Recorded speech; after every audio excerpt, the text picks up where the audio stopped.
ओम गुरुर्ब्रह्मा गुरुर्विष्णु गुरुर्देव महेश्वरः गुरुर्साक्षात् परम ब्रह्म तस्मै श्री गुरुवे नमः। आज की कथा भागवत में राम लक्ष्मण विश्वामित्र जी के आश्रम में विराजमान हैं। उसी समय जनकपुर से श्री जानकी जी के स्वयंवर की पत्रिका आती है। निमंत्रण विश्वामित्र जी को आया है। स्वयंवर किसका है? सीता जी का। विश्वामित्र जी ने राम जी से कहा कि जनकपुर से निमंत्रण आया है, मुझे यहाँ से जनकपुर जाना है, आपको आश्रम में नहीं छोड़ सकता, साथ में आपको भी चलना है, चलोगे? भगवान ने कहा ये तो मेरा सौभाग्य है, माता पिता की आज्ञा है, जो गुरुदेव जो कहें उनके अनुसार चलना। अभी तक तुम माता पिता के अनुसार चलते थे, अब जो गुरु कहेंगे उनके अनुसार चलना। तो अगर आपकी आज्ञा है तो चलने में कोई प्रकार की आपत्ति नहीं है, क्योंकि मैं आपका सेवक हूँ। विश्वामित्र जी जनकपुर के ओर प्रस्थान करते हैं। मार्ग में अहिल्या का आश्रम आता है। गौतम ऋषि के श्राप से अहिल्या जी पत्थर हो गई थी। विश्वामित्र जी ने राम जी को आज्ञा दी कि इस पत्थर को चरण स्पर्श करो। गौतम नारी श्राप बस उपल देह धरि धीर, चरण कमल रज चाहसी, कृपा करहु रघुबीर। राम जी पूछते हैं, गुरुदेव ये शिला कौन सी है? ये शिला कौन सी है? तो विश्वामित्र जी ने राम जी को सारी कथा सुनाई कि गौतम ऋषि ने क्रोध में आकर के अपनी पत्नी को श्राप दे दी कि तू पत्थर हो जा। वही पत्थर यहाँ विद्यमान है। गुरुदेव और बताइए। कहते ये अहिल्या रूपी पत्थर चाहती है कि राम जी के चरण का स्पर्श हो, इसलिए इनको चरण स्पर्श कर दो। इनकी इच्छाएं हैं। चरण कमल रज चाहसी, ये चाहती है, अहिल्या रूपी पत्थर चाहती है कि राम जी की चरण कमल का रज जो है, मतलब कि मिट्टी जो है, हमारे सिर पर पड़े। राम पूछते हैं ये पत्थर में है क्या? चरण तो स्पर्श कर देंगे, लेकिन है क्या? विश्वामित्र जी सब कथा सुना। ऋषि के श्राप होने से पत्थर हुई। विश्वामित्र जी के आग्रह है कि आप वंदन करो, उससे उद्धार नहीं होगा, आपको चरण स्पर्श से ही उद्धार होगा। रामचंद्र जी ने कहा किसी स्त्री का मैं स्पर्श करूं तो मुझे पाप लगेगा और मेरा पतन हो जाएगा। गुरुदेव, पुरुष किसी स्त्री का स्पर्श करे, स्त्री पर पुरुष का स्पर्श हो तो बहुत बड़ा पाप होता है। वाल्मीकि रामायण में सुंदर कांड में श्री सीता जी ने कहा है कि आज तक मैंने किसी भी पुरुष को स्पर्श नहीं किया। भरतोम भक्ति पुरस्कृत राम दंडवस्य वामन। श्री सीता मां किसी पुरुष को स्पर्श नहीं करती। श्री राम भी किसी स्त्री को स्पर्श नहीं करते। स्पर्श करने से बहुत बड़ा दोष होता है। राम जी ने कहा मैं स्त्री का स्पर्श करूं तो मुझे पाप लगेगा। श्री राम परमात्मा है। राम जी को पाप का डर लगता है। जो 3 लोक के मालिक हैं उनको भी पाप का डर लगता है। आजकल के लोगों को पाप का जरा भी विचार नहीं है। किसी मानव को भय होता ही नहीं, लेकिन परमात्मा राम जी को पाप का भय होता है कि मुझसे पाप हो जाए। कोई मानव आपको बाल बांका नहीं कर सकता। जिसको पाप का भय लगता है वह तो निर्भय हो जाता है। राम मर्यादा पुरुषोत्तम है। रामचंद्र जी को प्रत्येक लीला में मर्यादा है। श्री कृष्ण की सभी लीलाएं प्रेम से भरा हुआ है। रामचंद्र जी ने अहिल्या को चरण स्पर्श नहीं किया है। वाल्मीकि रामायण में चरण कमल रज चाहसे कृपा करो रघुबीर। राम वहां खड़े हैं। देखो क्या होता है, ज्ञान वाली बात है। भगवान की इच्छा से हवा उड़ी, हवा उड़ी, पवन जोर से चलने लगा, आंधी जैसे। राम की चरण की रज उड़ करके पत्थर के ऊपर पड़ती है। भगवान ने चरण स्पर्श नहीं किए। और अहिल्या भी ये नहीं चाहती कि मुझे चरण स्पर्श करे, पाप लगाना नहीं चाहती। चरण कमल रज चाहसे, चरण के जो रज है, जो मिट्टी है, वह मिट्टी माथे पर लेने को चाहती है। ये मिट्टी हमारे माथे पर गिर जाए, भावना। चरण कमल रज चाहस। अब भगवान ने वैसे ही वातावरण कर दिए।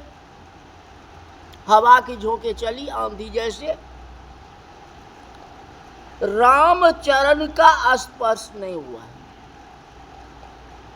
राम चरण के मिट्टी का स्पर्श हुआ है। तो उनके पैर से मिट्टी झड़ करके उनके माथे पर गिर पड़ी।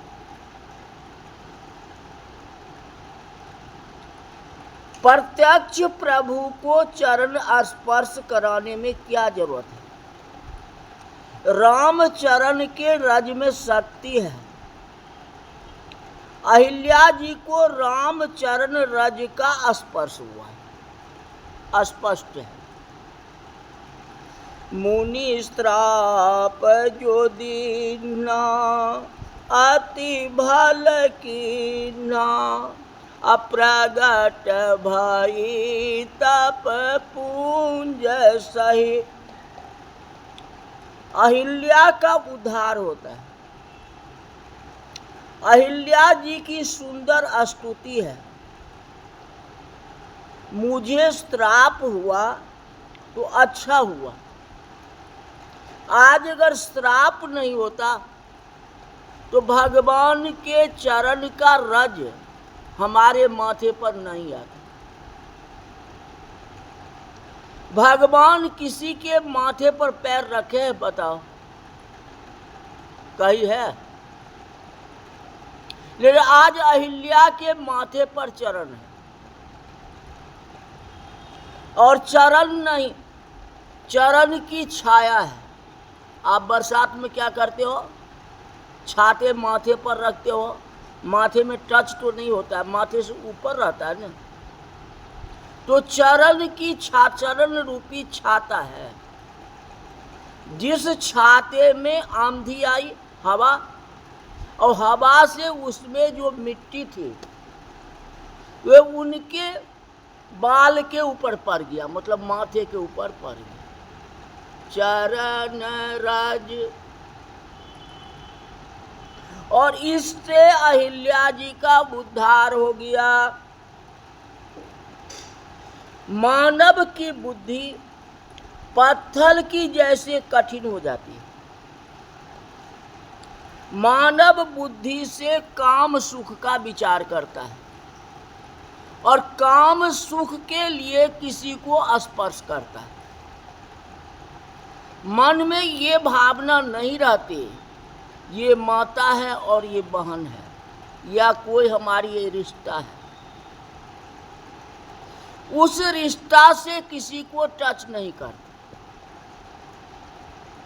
मन में जो है पाप की वासनाएं होती है, चाहे वह पाप की वासना प्रकट होकर के बोले या मन में ही रख ले,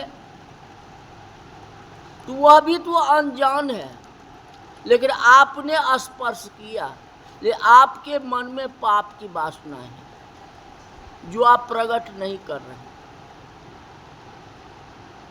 तो ये जो है सबसे बड़ा पाप हुआ। काम सुख का संकल्प करने से हृदय पत्थर के जैसा कठिन हो जाता है। भगवान की सेवा पूजा में आंख में आंसू क्यों नहीं आते? भगवान के नाम का कीर्तन मानव करता है तो क्यों नहीं हृदय पिघल जाता है? हृदय पत्थर के जैसा कठिन है। काम सुख का चिंतन करने से हृदय पत्थर के जैसा कठिन हो जाता है, हृदय दुखने लगता है।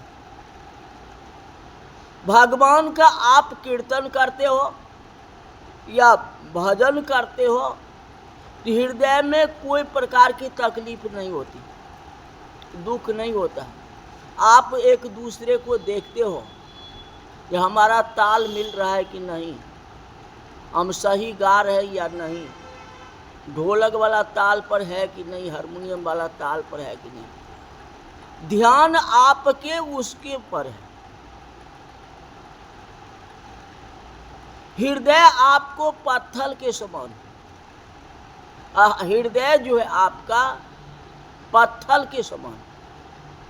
उस समय हृदय पिघलता नहीं, हृदय दुखता नहीं है।